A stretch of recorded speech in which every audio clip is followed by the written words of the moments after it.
Item ಯಾವುದೇ ಇರಲಿ try ಮಾಡಿ ಆಚಿ ಚಿಕನ್ ಮಸಾಲಾ. ಆಚಿ ಚಿಕನ್ ಮಸಾಲಾ ಟೆಸ್ಟ್ ನಲ್ಲಿ ಭೈರತಿ ಬಸವರಾಜ್ಗೆ ಸ್ವಲ್ಪ ವ್ಯತ್ಯಾಸ ಕಂಡು ಬಂದಿದೆ. ಬಿಜೆಪಿ ಶಾಸಕ ಭೈರತಿ ಬಸವರಾಜ್ಗೆ ಈಗ ಮತ್ತೆ ಮೆಡಿಕಲ್ ಟೆಸ್ಟ್ ಮಾಡಲಾಗುತ್ತೆ.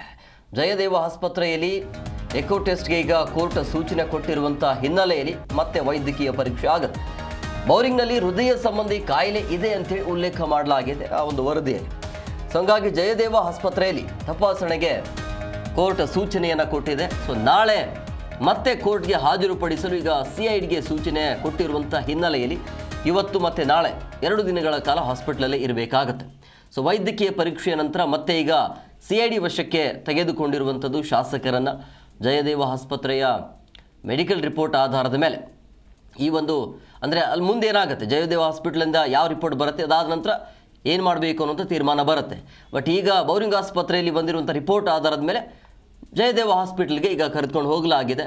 ಸೊ ಅಲ್ಲಿ ಏನು ರಿಪೋರ್ಟ್ ಬರುತ್ತೆ ಅದರ ಮೇಲೆ ಇವರ ಭವಿಷ್ಯ ನಿರ್ಧಾರ ಆಗುತ್ತೆ.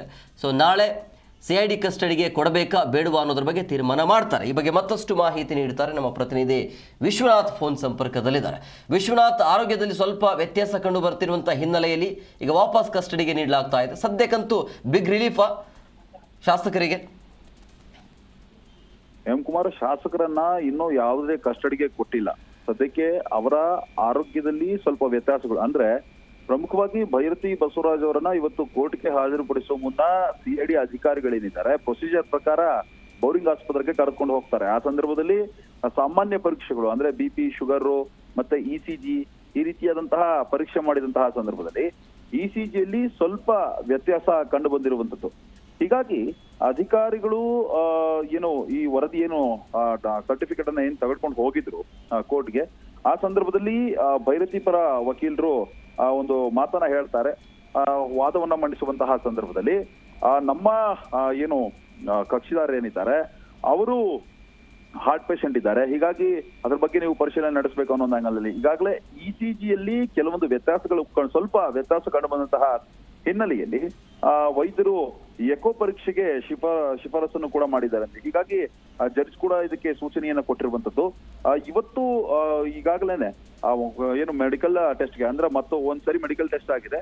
ಈಗ ಜಯದೇವ ಆಸ್ಪತ್ರೆಗೆ ಕರೆದುಕೊಂಡು ಹೋಗಿ ಮತ್ತೊಮ್ಮೆ ಅಲ್ಲಿ ಹೃದಯ ಸಂಬಂಧಿ ಅಂದ್ರೆ ECG ಬಿಟ್ಟು ಎಕೋ ಟೆಸ್ಟ್ ಅನ್ನು ಕೂಡ ಮಾಡಲಾಗುತ್ತೆ. ಆ ಎಕೋ ಟೆಸ್ಟ್ ನಲ್ಲಿ ಏನು ವರದಿ ಬರುತ್ತೋ ಅದ್ರ ಮೇಲೆ ನಾಳೆ ಮತ್ತೆ ಕೋರ್ಟ್ಗೆ ಹಾಜರುಪಡಿಸುವಂತಹ ಸಾಧ್ಯತೆ ಕೂಡ ಇರುತ್ತೆ. ಏನಾದ್ರೂ ಹೆಚ್ಚಿನ ಮಟ್ಟದ ವ್ಯತ್ಯಾಸಗಳು ಕಂಡು ಬಂದಂತಹ ಸಂದರ್ಭದಲ್ಲಿ ಭೈರತಿ ಅವರನ್ನ ಮತ್ತೆ ಜಯದೇವ ಆಸ್ಪತ್ರೆಯಲ್ಲೇ ಇಟ್ಕೊಂಡು ಮತ್ತೆ ಅವರಿಗೆ ತಪಾಸಣೆ ಮಾಡುವಂತಹ ಕೆಲಸವನ್ನ ವೈದ್ಯಾಧಿಕಾರಿಗಳು ಮಾಡೋರಿದ್ದಾರೆ. ಒಟ್ಟಾರೆಯಾಗಿ ಇವತ್ತು ಅವ್ರನ್ನ ಕೋರ್ಟ್ಗೆ ಹಾಜರುಪಡಿಸಲಾಗಿತ್ತು, ಕಸ್ಟಡಿಗೂ ಕೂಡ ಕೇಳಲಾಯಿತು.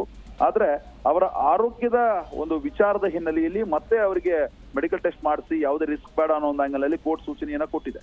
ಹೀಗಾಗಿ ನಾಳೆ ಮತ್ತೆ ಏನಾದ್ರೂ ಅಂದ್ರೆ ಜಯದೇವ ಆಸ್ಪತ್ರೆ ವೈದ್ಯರು ಕೊಡುವಂತಹ ವರದಿಯನ್ನ ಮುಂದಿಟ್ಕೊಂಡು ಏನಾದ್ರೂ ಅಲ್ಲಿ ಕ್ಲಿಯರೆನ್ಸ್ ಸಿಕ್ತು ಅಂತಂದ್ರೆ ಮತ್ತೆ ಕೋರ್ಟ್ಗೆ ಹಾಜರುಪಡಿಸಬೇಕಾಗುತ್ತೆ. ನಾಳೆ ಕೋರ್ಟ್ ರಜೆ ಇರೋದ್ರಿಂದ ಜಡ್ಜ್ ಮನೆಗೆ ಕರೆದುಕೊಂಡು ಹೋಗಿ ಅವರ ಮುಂದೆ ಅವರನ್ನ ಹಾಜರುಪಡಿಸಲಾಗುತ್ತೆ. ಮತ್ತೆ ಭೈರತಿ ಅವರನ್ನ 14 ದಿನಗಳ ಕಾಲ CID ಅಧಿಕಾರಿಗಳು ಮತ್ತೆ ಕಸ್ಟಡಿಗೆ ಕೇಳುವಂತಹ ಸಾಧ್ಯತೆಗಳು ಕೂಡ ಇರುವಂತದ್ದು. ಒಟ್ಟಾರೆಯಾಗಿ ಹೈಡ್ರಾಮಾ ಏನ್ ನಡೀತಾ ಇತ್ತು ಇಷ್ಟು ದಿವಸ ಮತ್ತೆ ಅದು ಸ್ವಲ್ಪ ಮಟ್ಟಿಗೆ ಅಂದ್ರೆ ಆರೋಗ್ಯದಲ್ಲಿ ಏರುಪೇರಾದಂತಹ ಸಂದರ್ಭದಲ್ಲಿ ಪೊಲೀಸರಾಗಿರ್ಬಹುದು, ಅಧಿಕಾರಿಗಳಾಗಿರ್ಬೋದು, ಕೋರ್ಟ್ ಆಗಿರ್ಬೋದು ಏನು ಮಾಡೋದಕ್ಕಾಗೋದಿಲ್ಲ. ಒಬ್ಬ ಆರೋಪಿಯ ಒಂದು ಹೆಲ್ತ್ ಕೂಡ ಇಲ್ಲಿ ಇಂಪಾರ್ಟೆಂಟ್ ಆಗುತ್ತೆ. ಹೀಗಾಗಿನೇ ಅವರ ಒಂದು ಶಿಫಾರಸನ್ನು ಮಾಡಲಾಗಿರುವಂತದ್ದು. ಸದ್ಯಕ್ಕೆ ಮೆಡಿಕಲ್ ಟೆಸ್ಟ್ ಆಗುತ್ತೆ. ಮೆಡಿಕಲ್ ಟೆಸ್ಟ್ ನಲ್ಲಿ ಏನು ಅಂಶ ಬರುತ್ತೆ ಅದ್ರ ಮೇಲೆ ಭೈರತಿಯವರ ಒಂದು ಭವಿಷ್ಯ ನಿರ್ಧಾರ ಆಗುತ್ತೆ. ಮತ್ತು ಇವತ್ತು ಸ್ವಲ್ಪ ಅವರಿಗೆ ಒಂದು ರಿಲ್ಯಾಕ್ಸ್ ಸಿಕ್ಕಿದೆ ಅಂತಾನೆ ಹೇಳ್ಬೋದು. Yes, okay, thank you Vishwanath ನಿಮ್ಮೆಲ್ಲ ಡೀಟೇಲ್ಸ್ಗಾಗಿ.